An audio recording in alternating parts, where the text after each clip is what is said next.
I'm Nicole DeWald, art supervisor with the City of Greenbelt, Maryland, and I'm here with artist Randi Reiss-McCormack today.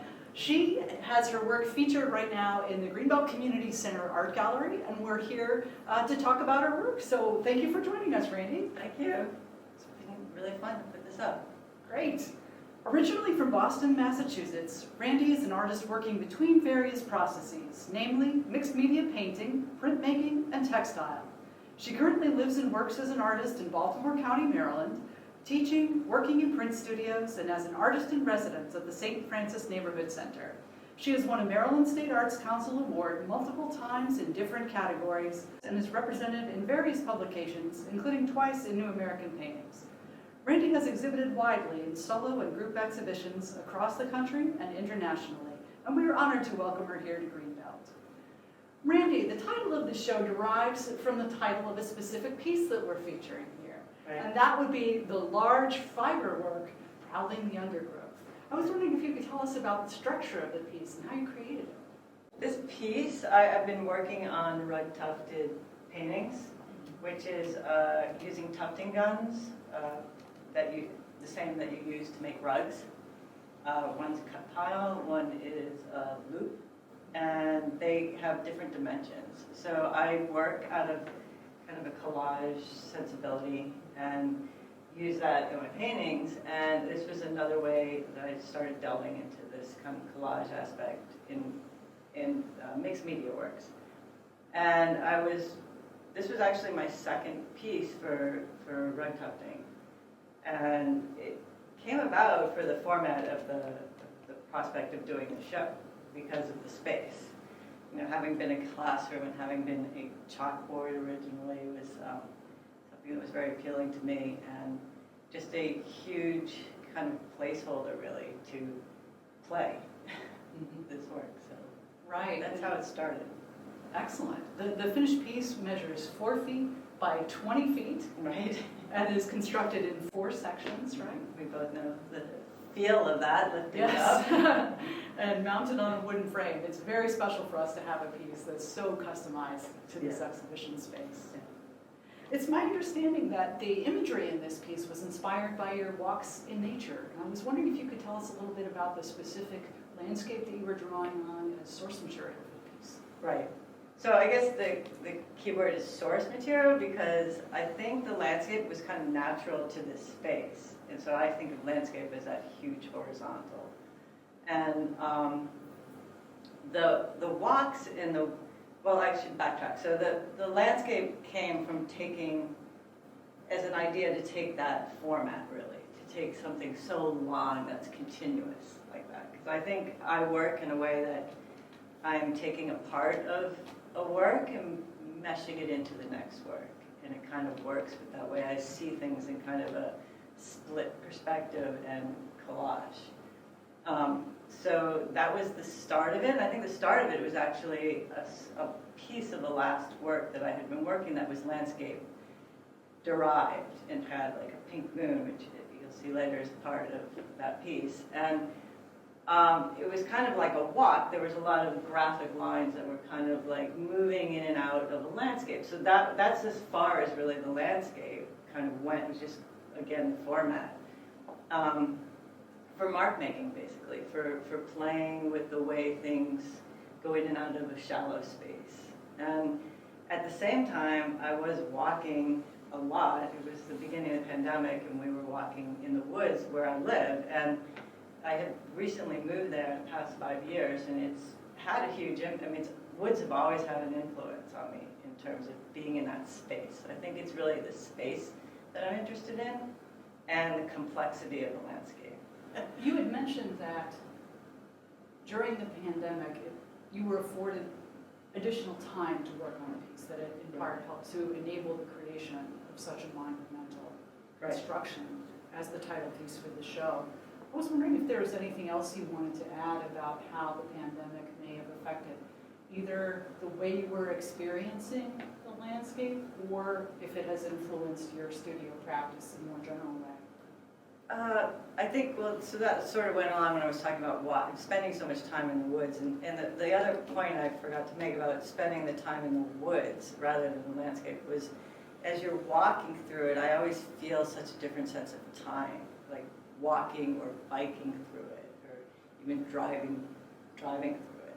And it always fascinates me over the changes that you see when you come down to a walking level or riding a bike level, and how different the experience is. So it's kind of about trying to take that time experience and compress it into a two-dimensional space, which is very related to painting. I mean, at the heart of anything that I do, painting is kind of like the problem solving I go towards. So the pandemic happened to coincide when I was intensely working on this, and I didn't think I was going to have to spread out the time I worked on it at different intervals before the pandemic. But at this point, I had a block of time. So the pandemic for me was keeping it out of my studio, because when I'm in the studio, it's something that the other parts of my life have to kind of be left at the door, and that's where it's my place to make this world. Because I work a lot with the subconscious, like trying to tap into things that are kind of slightly out of my conscious realm. So it's kind of safeguarding the studio to be able to work. So it was kind of great with all the stress that everyone was under and hearing what people are going through, and to have that kind of block of time to just work on this and work on something so intense, because rug tufting takes so many multiple things to do at once, and mastering a kind of a new process. So it's kind of great to have it, and since it's cut into 4 panels, each panel took on kind of a different life of its own. So basically, it was trying to keep the sensibilities of my studio and how I feel in my studio the same. So. Well, that sounds like quite an achievement unto itself, to be able to have the discipline and the clarity to be able to maintain that productive space for yourself. Right. Now, you've mentioned the painting, and this exhibition includes several wonderful examples of your work in that medium, both oil on canvas and also the pulp painting. Right. And I was wondering if you could walk us through your own journey through the multiple media that you've used throughout your career, because you're a very bold experimenter, and seem like you have a very curious mind and a kind of voracious approach. And you've shown me examples too where you've incorporated beading into your pieces, and also some three-dimensional constructions. How do you find the experience of moving between the 2 and 3 dimensions? And I guess the tufting is kind of that middle ground. Right. Well, that's interesting, because I actually came to Baltimore for graduate school, and I was an installation artist at the time. And I loved that, because that was an immersive experience for me and for the viewers. And I think I've always loved to work fairly large, because I think that's a human size. Like, it's the size that I can reach in a canvas. But I always see like one canvas leading into another, and when I used to do constructions, I used to do, it just kind of I just kept building, and they would just keep morphing into a room.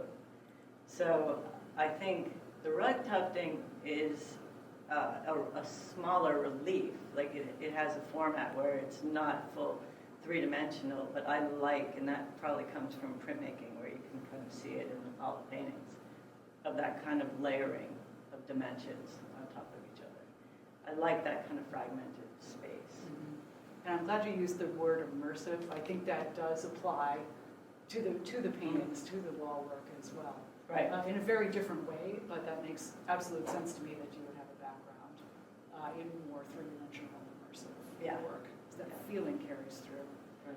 Now, when we open a door to an exhibition here at the community center, we often think of that as an invitation to the community, and acknowledging that your visual language is primary in this instance. Would you care to translate into words the invitation that you would like to extend to viewers of the show?